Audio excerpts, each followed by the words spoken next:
They remember the song. They remember the beat, but they forgot the man.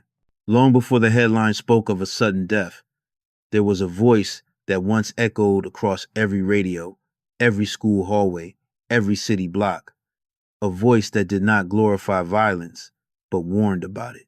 A voice that spoke of survival, pressure, and choices long before those words became fashionable. Coolio was never the loudest rapper from the West Coast. He did not sell an image of untouchable power. Instead, he sold something far more uncomfortable: reflection. His music carried humor, intelligence, and social truth, wrapped in melodies the world could sing along to. At the height of his success, he stood at the center of global culture. Grammys, #1 records, a song that crossed borders, languages, and generations. And yet, years later, he would be found alone on a bathroom floor, his story reduced to speculation and silence. Just weeks before his death, Coolio spoke openly about secrets in the music industry, about money, about power, about things he said he was no longer afraid to expose. So the question lingers, not shouted, but whispered. What happens when a voice that once warned the world decides to speak again? He was born into instability, but raised on discipline. Coolio entered the world on the 1st of August 1963 in Los Angeles, California. His early childhood was shaped by absence. After his parents divorced, his father was sent to prison, leaving his mother to raise the family alone. Not long after, they moved to Compton, a place where survival often mattered more than potential. From a young age, Coolio suffered from severe asthma. Hospital visits were frequent. Breathing was never something he took for granted. While other kids played outside, he spent long hours indoors. His mother, determined to keep him focused and out of trouble, sent him to the library. Books became his escape. Words became his protection. He read constantly, so much that he skipped a grade. Teachers recognized his intelligence early. He later recalled being one of the smartest students in his elementary school, but intelligence did not shield him. Being younger, smaller, and academically advanced made him a target. Bullying followed him daily, especially after jumping from 5th grade straight into 7th. Music arrived quietly but changed everything. Around the age of 12, he was introduced to hip-hop through neighbors from New York. They brought tapes, records, and a different energy. House parties filled with beats and rhymes opened a door he didn't know existed. He began writing, then rapping. At first, it was play. Then it became identity.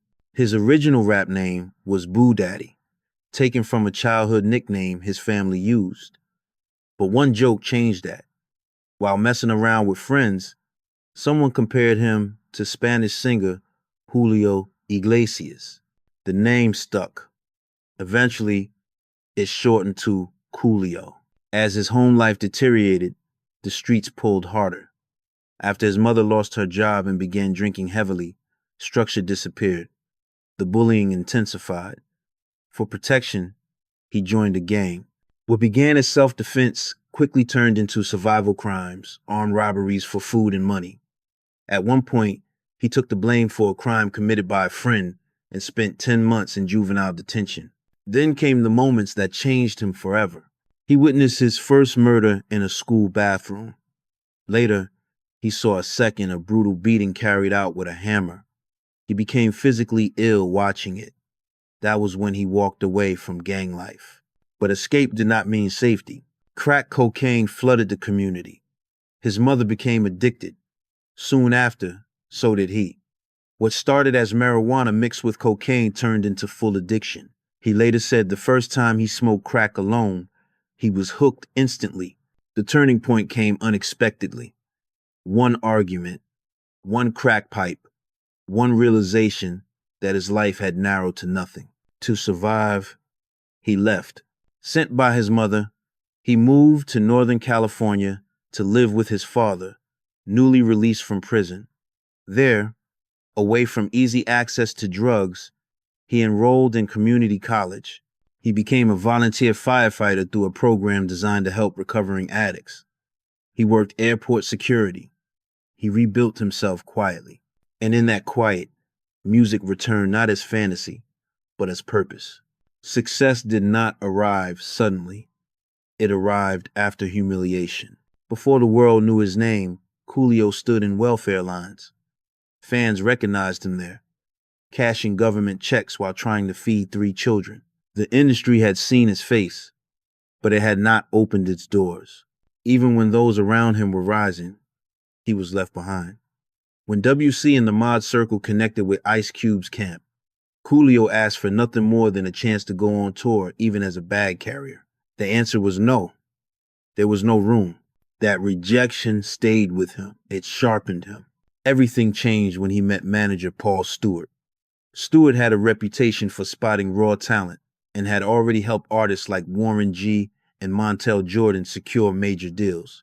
When he heard Coolio's demo, he believed in it immediately. The demo was shopped across the industry. Offers came in: Jive, Polygram, Tommy Boy Records. Coolio chose Tommy Boy for one simple reason: they offered money when he needed it most. What started as a single deal quickly became something bigger.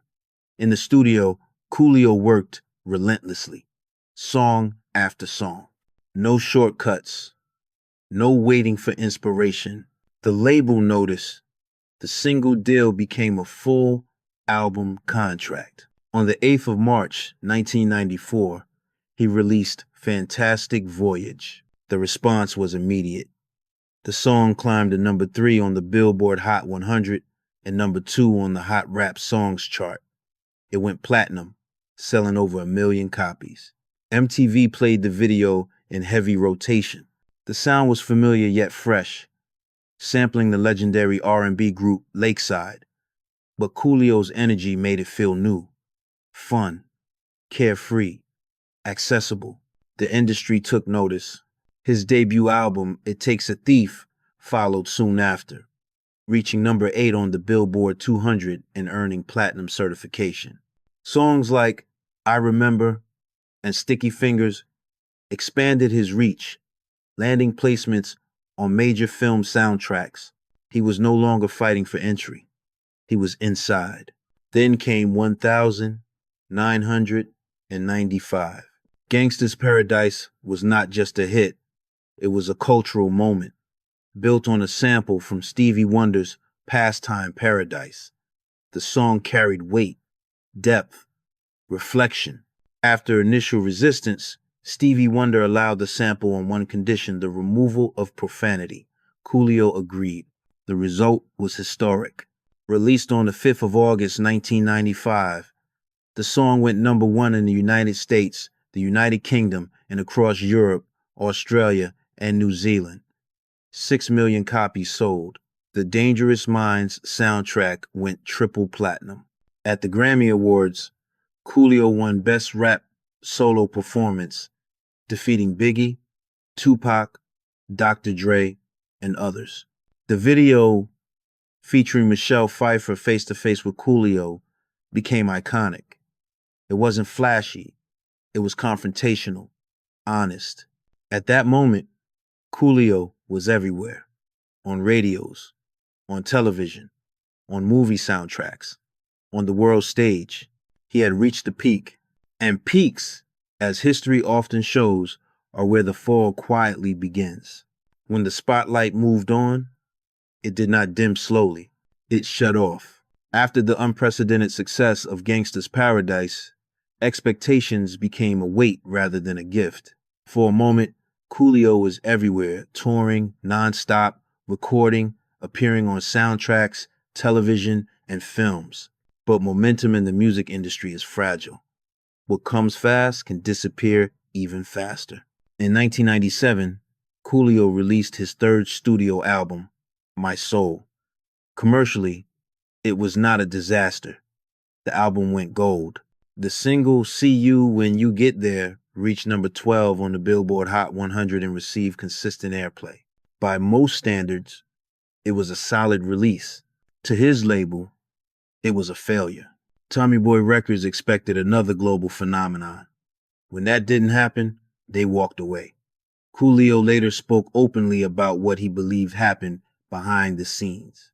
He claimed the label had a pattern sabotaging artists' third albums to avoid paying higher royalties built into their contracts. He pointed to other artists on the roster who experienced the same sudden withdrawal of support.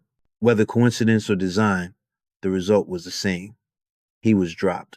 Without a major label backing him, the structure that once carried his career vanished. Financial pressure returned. Legal trouble followed. While touring in Europe, Coolio was charged in connection with an incident at a boutique where merchandise was taken without payment. He denied assault, explaining that the situation was a misunderstanding involving autographs in exchange for clothing. The court did not see it that way. He was sentenced to probation and fined $30,000. That same year, he was arrested in Los Angeles for carrying a concealed weapon and possession of marijuana after being stopped for driving on the wrong side of the street. Public perception began to shift. The image of a thoughtful, socially conscious artist was slowly replaced by headlines that told a simpler, harsher story. Arrests, courtrooms, mugshots. The industry, once eager to celebrate him, now watched from a distance. Coolio tried to regain control. He launched his own label, Crowbar Records. He continued releasing music independently, including albums distributed overseas and projects aimed at loyal fans rather than charts. But the mainstream attention was gone. Instead, a new version of visibility emerged: reality television, guest appearances, nostalgia-driven performances, shows that framed him less as a cultural voice and more as a personality.